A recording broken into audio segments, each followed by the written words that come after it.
जी, तो आज Khanewal city team यहाँ पर मौजूद है। खानेवाल का नज़दीक तरीन इलाका है यहाँ पे हुसैन चौक।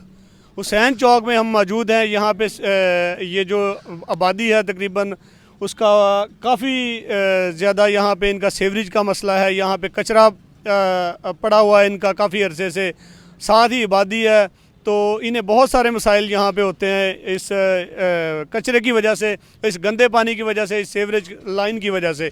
तो हमारे साथ आज यहाँ पे मुकामी लोग भी मौजूद हैं यहाँ के जो यहाँ पे रहते हैं, और हमारे साथ इंजीनियर जो हैं नईम रसूल साहब भी मौजूद हैं जो हमें अपने मसाइल के बारे में और लोगों के मसाइल के बारे में आगाह करेंगे।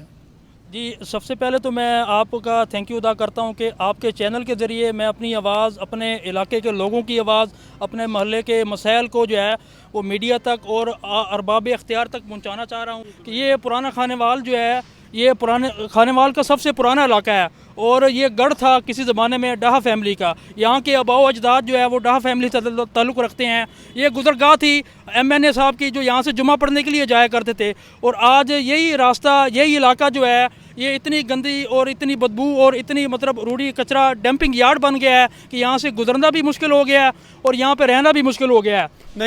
नईम साहब ये बताएं कि इस इलाके की आबादी वैसे कितनी होगी, इस इलाके की सारे की यहाँ पे कितनी आबादी है? इस इलाके की आबादी तकरीबन 50,000 से ज़्यादा है, और जैसे जैसे कंस्ट्रक्शन बढ़ रही है, जो आपके मुतल्लिका जो यहाँ पे MNA हैं जिन्हें ये इलाका वोट देता है, वो कौन से हैं जिन्हें आप वोट देते हैं, जिन्हें आप अवामी मैंडेट जाता है, जिन्हें वोट जाता है? ये तकरीबन अगर बात करें 2013 के इलेक्शन की, यहाँ से डाह फैमिली के MNA जनाब मोहम्मद खान साहब सेलेक्ट हुए थे। उसके बाद 2019 का इलेक्शन 18 की बात करें तो वही मतलब जो है ना मोहम्मद खान डाह साहब यहाँ से सिलेक्ट हुए हैं। इससे पहले जो है 2008 में जो है हराज फैमिली के अहमद यार हराज साहब यहाँ से सिलेक्ट हुए हैं। तो ये इलाका उनके लिए तो एज ए शॉपिंग मॉल है, गेस्ट है। वो सिर्फ वोटिंग की कंपेन चलाने के लिए यहाँ आते हैं, और जब वो वोटिंग कंपेन करते हैं तो वो अरस्तू बन जाते हैं और कहते हैं हम ये कर देंगे, हम साफ़ कर देंगे। उसके बाद वो यहाँ पे कभी चक्कर नहीं लगाते। जैसा कि एज़ कंपेयर है, अगर आप जाएँ गुजरात में चले जाएं, आपको गुजरात पेरिस नज़र आएगा। वहाँ पे जो चौधरीयों ने काम किया है बहुत ज़बरदस्त काम किया है। इसी तरह अगर आप सियालकोट चले जाएं, वहाँ पे एहसन इकबाल साहब ने जो काम किया है उसको उन्होंने मिनी UK बना दिया है। ये इलाका जो है ये डाह फैमिली का गढ़ था। यहाँ पे रूढ़ी, कचरा, कुंडी, और यहाँ पे जो है पॉइजनिंग हो रही है। अभी ये जो पानी खड़ा हुआ है, ये पानी इस अप्रैल के महीने में वेपर होना शुरू होगा और ये पानी हवा में मिक्स हो जाएगा। ये पानी जो है ये वेपर होगा, जैसे जैसे आपकी गर्मी बढ़ेगी वेपरेशन होगी और खानेवाल की जो फ़िज़ा है वो बिल्कुल ख़राब हो जाएगी। इससे जो बीमारियाँ फैलेंगी उसका इलाज भी नामुमकिन है। Hepatitis A, B, C, malaria, dengue जैसे मरीज़ यहाँ पे जन्म लेंगे एयर पॉइजनिंग की वजह से। ज़ेरे ज़मीन पानी जो है वो तो यहाँ का बिल्कुल ही ख़राब है। और इससे पहले की बात अगर करें, यहाँ कोई फिल्ट्रेशन प्लांट, कोई फिल्टर वगैरह कोई नज़दीक का यहाँ पे है? कोई इन्होंने कोई ज़िला इंतज़ामिया ने यहाँ पे कोई अरेंज किया है इस तरह के वाटर फिल्ट्रेशन प्लांट का कि आपके जो पानी घरों का ख़राब है तो इस वजह से उन्होंने कोई, ये भी बता देंगे? इसके अल्टरनेट के तौर पे एक फ़िल्टर वाटर प्लांट लगाया गया था। यहाँ से तकरीबन लोड मोड़ 2 किलोमीटर के फासले पे है, लेकिन उसके अंदर सिर्फ वो पानी ज़मीन से कैच कर रहे हैं, कैचमेंट एरिया मोटर लगा के ले रहे हैं बगैर फ़िल्टर किए हुए। उन्होंने टैंकी को फुल किया हुआ है। हमारी आबादी क्योंकि मोस्टली जो है वो अनएजुकेटेड है, वो वहाँ से पानी तो भर लेते हैं, लेकिन as according to engineering, as according to महकमा सेहत के जो स्टैंडर्ड हैं वो पानी उस स्टैंडर्ड के मुताबिक नहीं है। और जो स्टैंडर्ड होना चाहिए, जो उसका pH वैल्यू होती है वाटर की, वो वैल्यू नहीं आती। लिहाजा जो पानी अगर फ़िल्टर पे 2 किलोमीटर दूर जो फ़िल्टर लगा हुआ है वो मिल रहा है, वो सेहत के असूलों को पूरा नहीं करता, सेहत के असूलों के मौक़िफ़ नहीं है।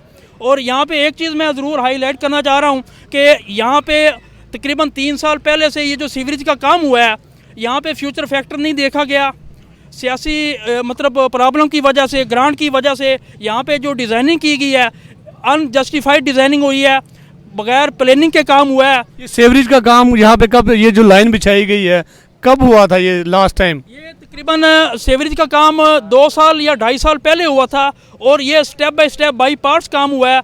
कोई काम कंप्लीट नहीं हुआ, कुछ पोर्शन बनाया गया उसके बाद छोड़ दिया गया। जी, तो नईम साहब बताएं ये कि आपका जो मुतल्लिका MNA MPs हैं तो उनके पास कोई एप्लीकेशन लेके जाते हैं या उनसे मिलते हैं अपने मसाइल के हल के लिए, और या ये जो म्यूनसिपल कमेटी का ऑफिस है उनके CEO के पास जाते हैं आप कोई एप्लीकेशन दी है, कोई मसाइल सुने गए हैं आपके, कोई मसला हल हुआ है, इसके बारे में बताएं ज़रा।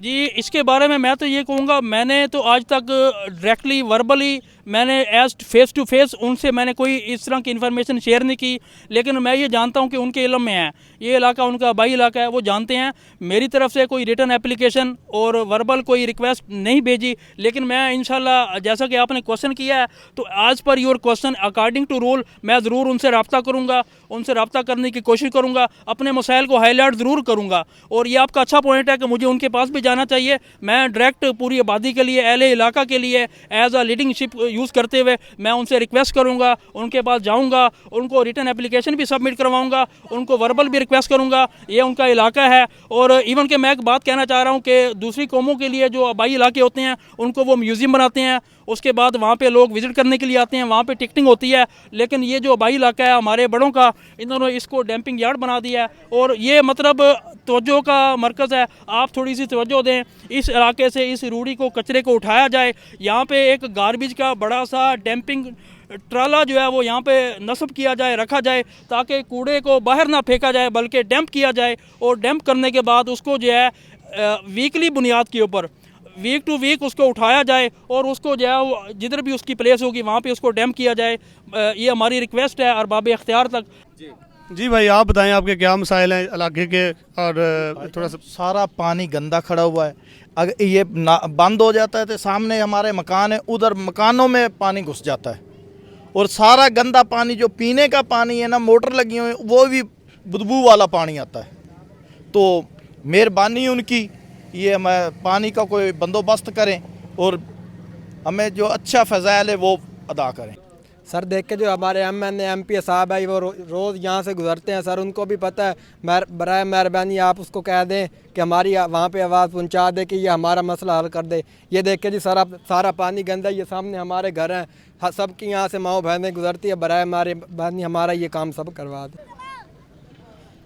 ये खानेवाल का नज़दीक तरीन एरिया पुराना खानेवाल हुसैन चौक, वहाँ पे हम मौजूद हैं।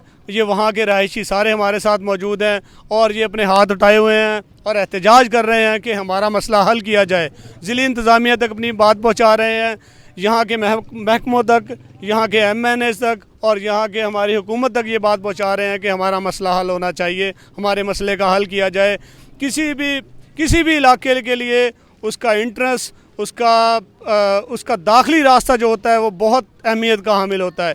इनके दाखिली रास्ते, इनका कूड़े का निज़ाम, इनका सेवरेज का निज़ाम, इनकी गलियाँ, इनका सब कुछ पानी से बड़ा पड़ा है, सेवरेज के पानी से बड़ा पड़ा है।